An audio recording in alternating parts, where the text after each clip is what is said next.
نحمده ونصلي على رسوله الكريم اما بعد فاعوذ بالله من الشیطان الرجیم صلی اللہ تعالی علیہ وسلم کی بارگاہ بے کس پناہ میں ہدیہ درود و سلام پیش کریں. پڑھے اللہم صلی علی سیدنا و نبینا و حبیبنا و مولانا محمد و بارک وسلم صلاۃ و سلام علیک یا رسول اللہ.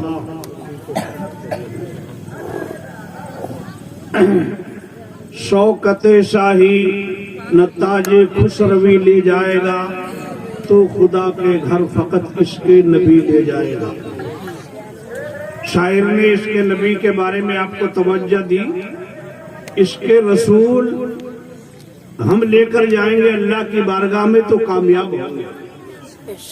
اور عشق رسول ہی لوگوں حقیقت میں زندگی ہے. غداری رسول کا نام موت ہے اور عشق رسول کا نام زندگی ہے. جو اپنے دل میں اپنے نبی کی محبت کا دیپک جلائے، چراغ جلائے، وہ یہاں بھی زندہ ہے اور قبر میں بھی اور آخرت میں بھی ہر جگہ زندہ ہے. اور جو یہاں عشق رسول سے اپنے سینے کو خالی رکھے وہ چلتا پھرتا مردہ ہے.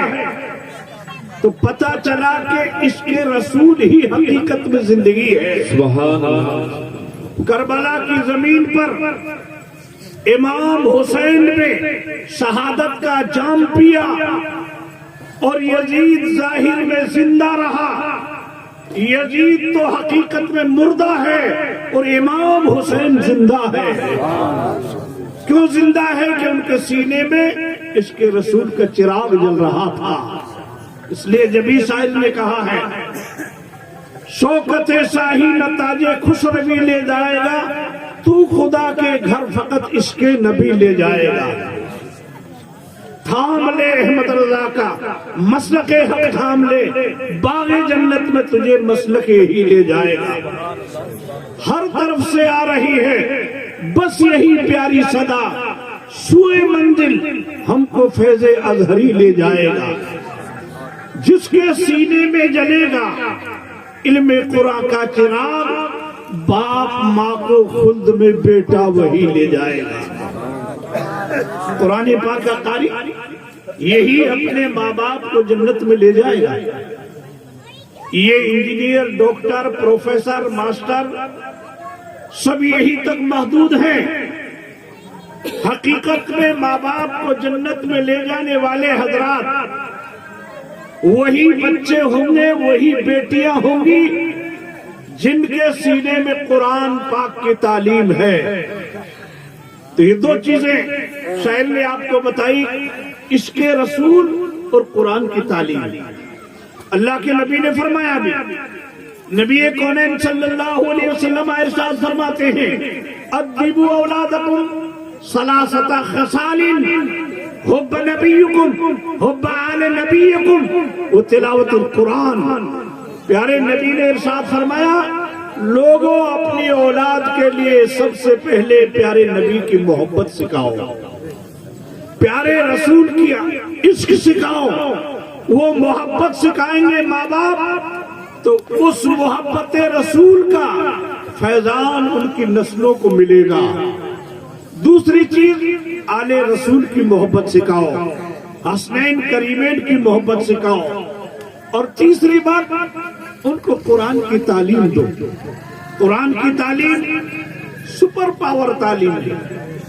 ہم یہ نہیں کہتے کہ آپ ہندی نہ پڑھائیں، انگریزی نہ پڑھائیں. آپ اپنے بچوں کو اچھی سے اچھی یونیورسٹیوں میں پڑھاؤ، اچھی سے اچھی اسکولوں میں پڑھاؤ، لیکن ہر بیٹے اور بیٹی کو اتنا علم دے دو، اتنی دین کی تعلیم دے دو کہ وہ اپنے ایمان کو بچا سکے اور وہ آپ کی خدمت کر سکے کما حق ہو. وہ آپ کے آداب کو جان سکے کہ ماں باپ کا ادب کیا ہے، ماں باپ کا احترام ہمیں کیسے کرنا ہے. یہ کون جانے گا؟ وہی جانے گا جس کے سینے میں علم قرآن ہوگا. جس کے سینے میں علم حدیث ہوگا وہی اپنے ماں باپ کی عظمتوں کو جان سکے گا۔ تو آپ سب سے پہلے اپنے بچوں کو اللہ کے رسول کی محبت، آل رسول کی محبت اور قرآن کی تلاوت سکھائیں گے۔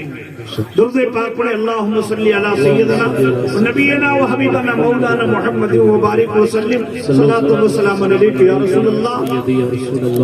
آداب محفل یہ ہے، آپ یہ موبائل کے کھیل نہ لگیں۔ ہمیشہ موبائل چلاتے ہیں تو یہاں بھی اسی کھیل میں آپ لوگ لگے، بند کر دیجئے، نیچے رکھ دو اگر آپ کو اس کا آڈیو ہی رکھنا ہے تو ویڈیو بنانا چھوڑ دیجئے۔ ایک دفعہ درود پاک پڑھیں، اللہم صلی علی سیدنا و نبینا و حبیبنا مولانا محمد و بارک وسلم، صلاۃ و سلام علیک یا رسول اللہ۔ جب بھی آپ ایسی محفل میں آئیں ننگے سر نہیں آئیں، یہ آداب مجلس میں سے ہیں، آپ یہ سیکھ لیں ساری چیزیں، کیونکہ تعلیم کا فیض، تقریر کا فیض، واعظ کا فائدہ، نصیحت کا بینیفٹ، نفع کن لوگوں کو ملے گا؟ ادب والوں کو ملے گا۔ اور شریعت مطہرہ نے ادب کو عبادت سے افضل مانا ہے، یہ بھی آپ دھیان رکھیں۔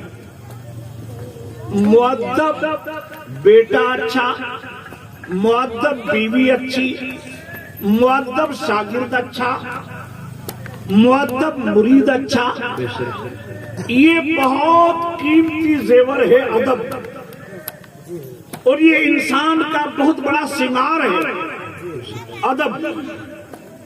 سنگار انسان کا یہ نہیں ہے کہ اچھا لباس پہنا جائے، یہ عورتوں کا یہ سنگار نہیں ہے کہ ان کو شاندار زیور پہنایا جائے۔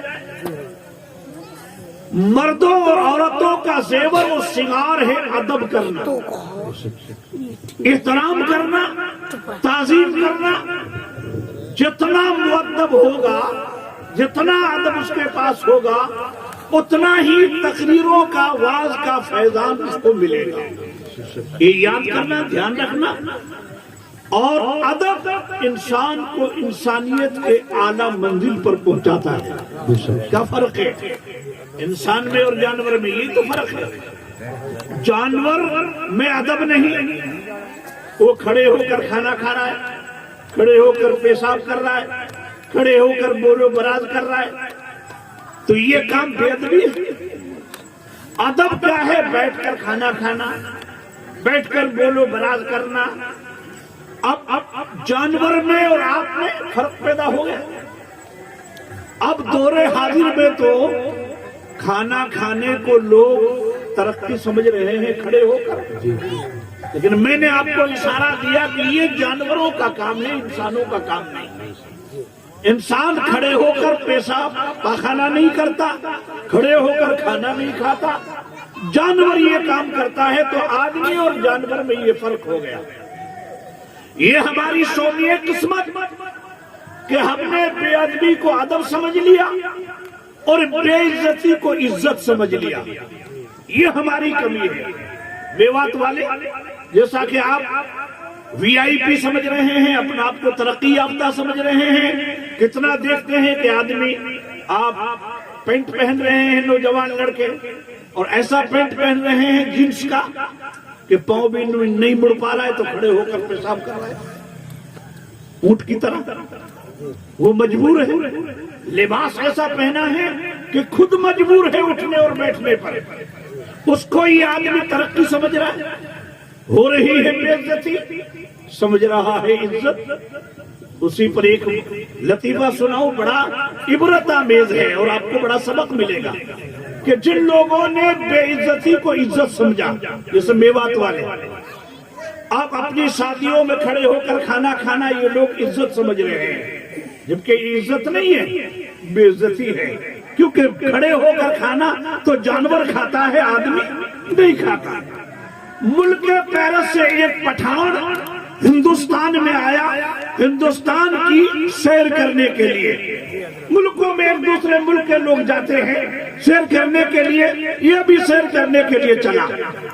وہاں جا کر تو افغانستان کا پٹھان بڑا لمبا چوڑا ہوتا ہے، ہمارے یہاں تو یہاں اب جوان مساکی نہیں کرتے، نہ جوان اپنی صحت کا خیال کرتے، نہ فزیکل کا خیال کرتے. وہ لوگ اپنے فزیکل کا بڑا خیال کرتے ہیں اور بڑے نہیں سب جوان ہوتے ہیں، مرد بھی عورت بھی. میں نے افغانستان کے پٹھانوں کو حج میں دیکھا تو دیکھتا رہ گیا. ایسا حسین جوان